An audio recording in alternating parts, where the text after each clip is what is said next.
The wind cut like a blade. Commander Rylan Voss adjusted his thermal hood and scanned the ice-rimmed horizon through his visor. Virelis 9 never stopped snowing. White haze blurred the jagged tree line. Nothing should have been out here.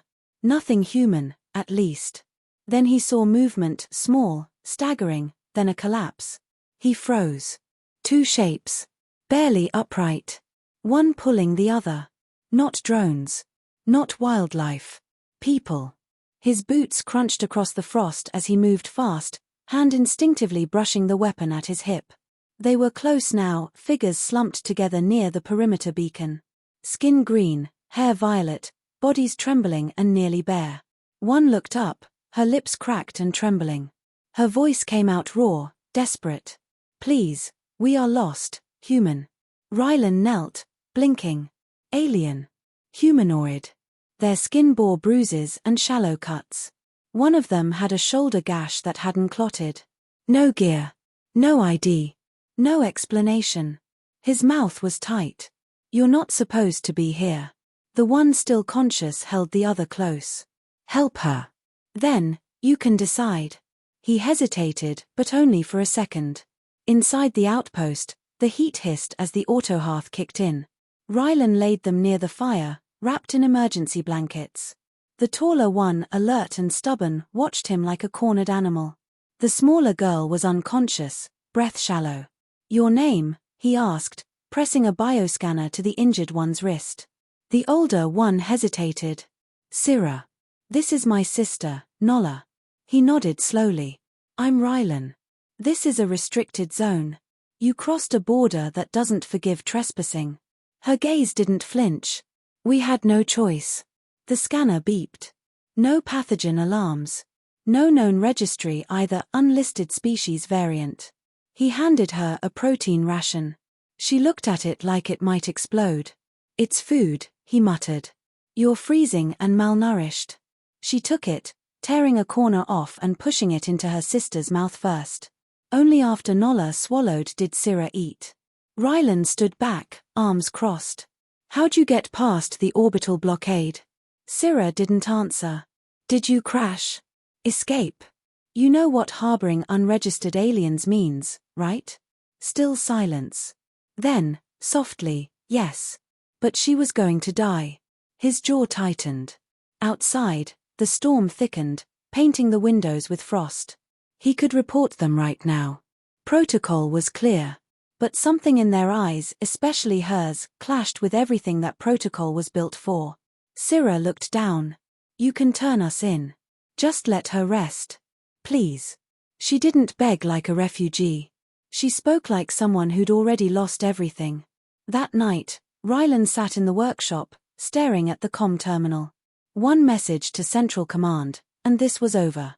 No risk. No questions. No guilt. Just him, his silence, and the snow again. He didn't send it. Instead, he went back into the living quarters. Syrah was awake, seated cross-legged near the fire, watching the flames like they were alive. Nola slept behind her, breathing steady now. "You fixed the heater," she said quietly. He nodded. "Didn't want you freezing on my floor." She tilted her head. "Why didn't you report us?" "I still might. But you didn't. I'm trying to figure out why you're really here." A long pause. Then she said, "Because we ran." "From what?" Syrah's lips pressed into a line. "Chains. Walls. A planet where our kind exists only to serve." She didn't elaborate. She didn't need to. Rylan looked at the scars on her arms. Some old. Some raw. Not from battle, but restraint. "I fought in the Creel uprising," he said. "Saw what people do to others when they think laws justify cruelty." Her eyes flickered. "So you understand. Understanding isn't the same as risking my life." She didn't argue. Just turned back to the fire. "Where's home for you?" he asked. Syrah paused. "We don't say its name. It doesn't deserve remembering." That sat heavy in the air. The next morning, Nola stirred. Her eyes fluttered open, same violet hue, but gentler. She blinked at Rylan, then whispered, "You're the man from the cold." He gave a dry smile. "That's one way to put it."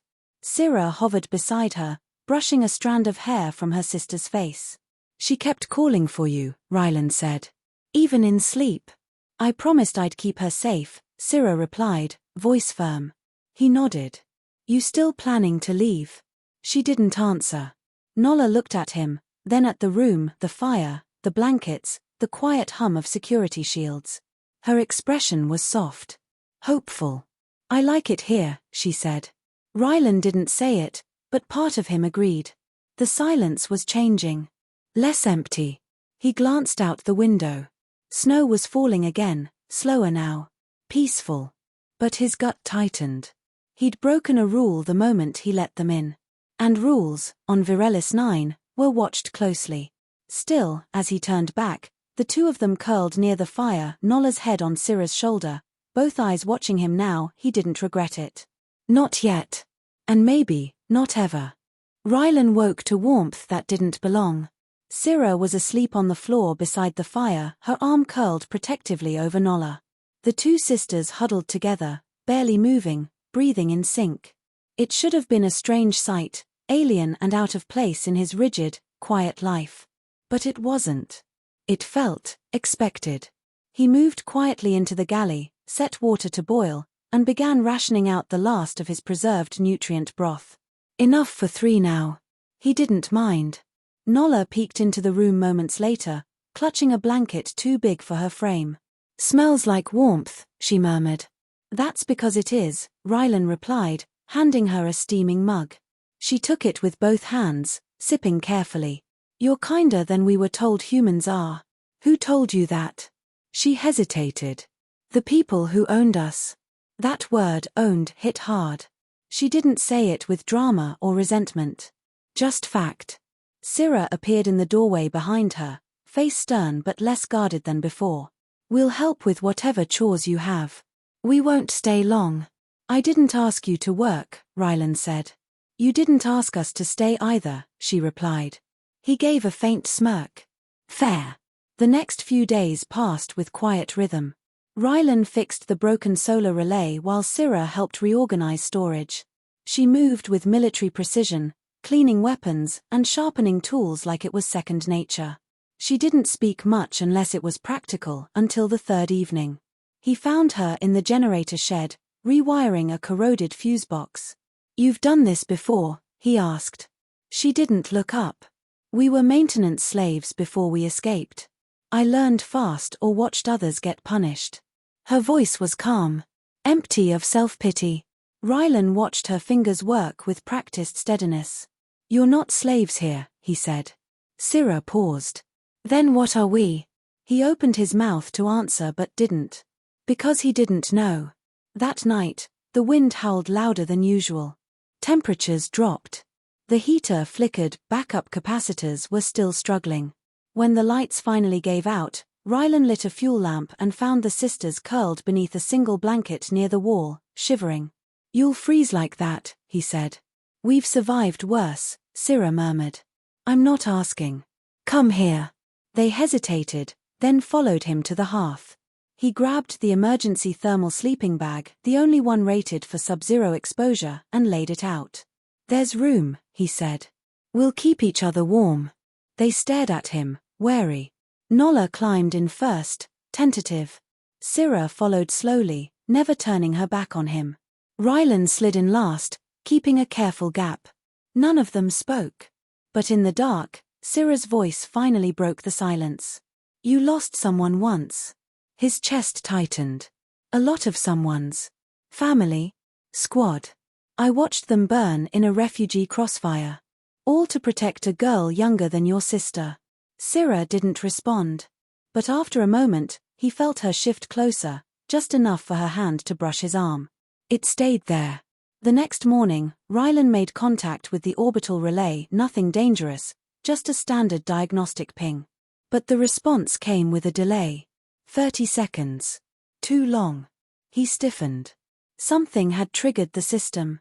Someone, somewhere, had noticed the anomaly in the beacon logs. He stared at the console. If they track it, they'll come. And they'll bring fire. He glanced over his shoulder. In the common room, Nola was helping Syrah hang herbs from the ceiling rafters, local plant bundles they'd foraged from the frozen forest edge. Their laughter, soft and real, echoed faintly. It was the first time he'd heard them laugh. He erased the transmission record. Later, Syrah joined him outside as he worked on reinforcing the perimeter shield. She stood beside him, snow dusting her shoulders like powdered stars. "You're building higher walls," she said. "I'm keeping something in." She tilted her head. "Or something out." "Both." A pause. Then, "You've decided not to turn us in." He didn't look at her. "I didn't say that." "You didn't have to." The tension stretched between them, something unspoken, electric. She stepped closer, barely a foot of space left. "You're afraid." "Of making the wrong choice," he replied. Her voice softened. "We aren't here to ruin your life, Rylan. No, you're just rewriting it." For a moment, they stood there, breath misting in the cold, eyes locked. And Syrah smiled. Not polite. Not guarded. But genuine, vulnerable. "I like who you are when you're trying to scare me," she whispered. Rylan blinked. "I wasn't." She raised an eyebrow. "Exactly." That night, the wind stilled. The outpost was quiet. Inside, Nola had fallen asleep beside the fire, her head resting on a pillow she'd hand-sewn from scraps. Rylan was cleaning his rifle when Syrah approached, slowly, wordlessly. She sat across from him, watching the fire. Her hands were in her lap, fingers twitching nervously. "I lied," she said. "We weren't just workers. We were chosen." He looked up. "For what?" "Breeding. The overseers said our bloodlines were rare. Our DNA was valuable." A sick weight formed in his chest. She met his eyes. "We didn't run from work. We ran from being owned completely." His voice came low. "You didn't deserve that. No one does." Silence hung between them again. Then, softly, she asked, "Why are you really alone out here?" He didn't want to answer. But he did. "Because I got tired of pretending the systems we built meant something." He set the rifle aside. "And because I didn't think anyone would ever look at me like I was worth staying for." Syrah stood. Walked over. She knelt in front of him. Placed her hand on his chest. "Then you're wrong." And for the first time in years, Rylan didn't feel cold. The alarm was subtle, a faint click, like a breath out of place. Rylan jerked up from his bunk and scanned the perimeter feed. Unscheduled signal handshake. His blood cooled. He tapped through the encryption layers. The outpost's beacon had been pinged twice within the hour. Whoever did it bypassed the relay firewall. This wasn't a random scan. Someone was actively searching. And they were getting close. He moved fast. Boots on, system firewall engaged, logs wiped. Then he triggered his own dead signal, a fake fault code broadcast into the Galactic channel that made the outpost look like a failing environmental module. A bluff. But one that might buy time. He entered the main room, heart thudding, face blank. Syrah looked up from where she was tending Nola's hair, sensing it instantly. "What happened?" "We've got visitors. Possibly en route." Nola sat up straight, fear sparking in her eyes. "They found us." "Not yet. But they're looking harder." Syrah stood, sharp. "We can run, there's forest cover, caves east of the range." "You won't survive the storm front coming tonight," Rylan interrupted. "And if they scan for life signs, they'll spot movement instantly." She paced, fists clenched. "Then what do you suggest?" "I hide you," Nola whispered, "and if they search the outpost?" "They won't. Not unless they suspect I'm harboring anyone." Syrah looked at him, hard. "So you lie." He nodded once. "Exactly." They prepped fast. The supply cellar under the east wing had once stored cryofoods. It was dry now, dark, soundproof. Rylan rigged an oxygen stabilizer and an internal heat cell. He even removed the signal trace from the internal sensors. "You'll be safe here," he said, voice low, as he fitted the hatch over them. Syrah reached up and stopped him. "Why are you doing this?" He met her eyes. "Because I'd rather be hunted than haunted." She stared at him for a moment, then nodded. The hatch closed. Silence followed. He didn't sleep. He sat in the control room, back straight, rifle leaning against his leg. Morning came with a faint pulse on the sensor grid, a sleek black atmospheric drone, low altitude, circling. The crest on the wing was unmistakable. Overseer Command. Rylan stood calmly as the craft hovered, then landed just past the tree line. A single figure emerged, tall, armored in navy and chrome, face hidden beneath a reflective visor. The man didn't introduce himself. Just approached the doorway with bureaucratic confidence. Commander Rylan Voss. The voice was clipped. Processed. Rylan kept his stance relaxed. That's me. We received a signal anomaly from this sector. We're conducting standard verification. You're wasting your time. I've been logged as solo for 6 months. The officer's visor tilted. May I step inside? Suit yourself. Inside, the stranger scanned the room without touching anything. His helmet emitted a faint click, biosniffers at work. Rylan didn't move. The man paused near the fire pit. Looked at the hanging herbs. The added sleeping mat. The extra mug. You've expanded your supplies, he noted. Winter's harsher this year. A pause. You're not on the rotation to receive visitors. I like it that way. Another pause. Mind if I run a heat signature sweep? Yes. The officer stared. That wasn't a request. And my answer wasn't optional. This is a Class 3 sovereign outpost. You need executive warrant to breach autonomy. The silence stretched. Then, slowly, the officer lowered his scanner. Your record suggests you value protocol. I hope that's still true. Rylan smiled thinly. When it protects the right people. The visitor gave a final glance, then turned. If you receive any disturbances, report immediately. Harboring unregistered entities is punishable by exile. I know. He left. The drone lifted and disappeared into the clouds. Rylan waited 20 more minutes before opening the cellar hatch. The moment it creaked, Nola gasped and clung to him. You're safe, he said. They're gone. Syrah emerged behind her, tense, eyes sharp. What did they say? That I'm a good soldier. A man who follows rules. She stared at him. They believed you. I made sure they did. Nola whispered, what if they come back? They won't. Not soon. Syrah placed her hand on the wall. You risked everything. He met her gaze. I'd do it again. They stood like that, quiet, raw, unguarded. Then Syrah took a step forward. Another. She placed her hand lightly on his chest. You didn't ask for this. Any of it? No, he said, voice steady. But I chose it. There was a pause. Long tense. Then she kissed him. It wasn't rushed. It wasn't soft either. It was real, years of fear and silence breaking into something human. When she pulled back, she rested her forehead against his. If we're caught, she whispered, they'll take you too. I'm not afraid of them, he said. Her fingers tightened in his shirt. Then be afraid of me. Because I won't leave again. He pulled her into him, and she didn't resist. Outside, snow fell again. But inside, the fire burned brighter than it had in years. A week passed. The snow never let up. Virelis 9 was smothered in silence, and for once, Rylan didn't resent it. He had reinforced the walls, recalibrated the shield emitters, and built a hidden partition in the crawlspace below the cabin floor, a permanent hiding place, if needed. But no new signals came. No follow-ups. No patrols. Just peace, for now. Inside, the world had changed. Nola moved freely now, her wounds nearly healed. She'd begun humming when she cooked, arranging food rations like they were sacred.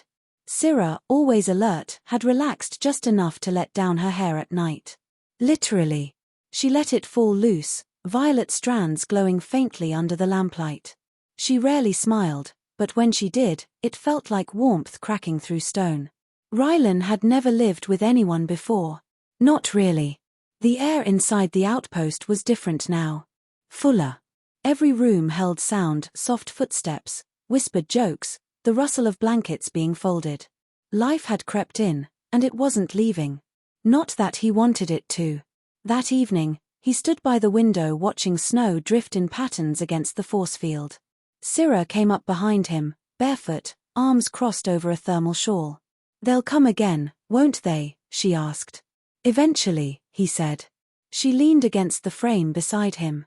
"Then we need to decide who we are before they do." He turned toward her. "What do you mean? Are we fugitives hiding in your basement? Or something more?" He studied her. What would more look like? She didn't blink. A reason to stay. Rylan had seen many kinds of courage on battlefields, in survival trials, in the eyes of dying comrades. But this was different. This was Syrah sitting on his bed that night, back straight, gaze unwavering, hands resting on her lap like a promise. He closed the door behind him and said nothing. She didn't move. "I don't know what this is yet," she whispered, "but it's real. I feel it. And I want it."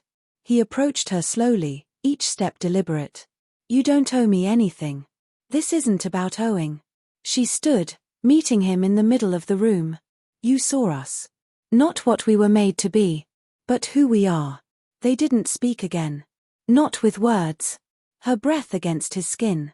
His hands trembling for the first time in years. They fit not because of design, but because of choice. Because two people broken in different ways had chosen not to hide from each other. And when they woke the next morning tangled in silence and softness, neither of them regretted a thing. By midday, he began digging. "What are you doing?" Nola asked, peering out from the side hatch with a confused frown. "Expanding," he said, shoveling compact snow away from the south wall. "We need a greenhouse module if we want to make this place livable." She blinked. "Livable?" 4-3, he added, with a glance back toward the cabin. Her face lit up. Inside, Syrah cleaned the interior walls with methodical focus, humming under her breath. It was a work rhythm, the kind that came from years of repetition, but her posture was relaxed now. Grounded. "I don't want this to be hiding," she said without turning when he walked in. "It isn't," he said. "It's home." She froze, just for a moment. Then she smiled. 2 days later, the alert pinged again. This time, not stealth. A formal communication burst. A coded request for status confirmation, Tier 1 military priority. Rylan didn't respond. Instead, he opened the scrambled channel to an old off-grid contact, Dre Zen, ex-communications engineer, now a smuggler of data across dead zones. He hadn't spoken to him in years. "Rylan," the voice crackled after a long pause. "Didn't think you were still breathing. I need a registry packet. 3 identities. Human compatible. Legal as they can look." A sharp laugh. "That's treason now, you know. I'll owe you. Big." Another pause. Then, "Check your upload buffer in 10 minutes.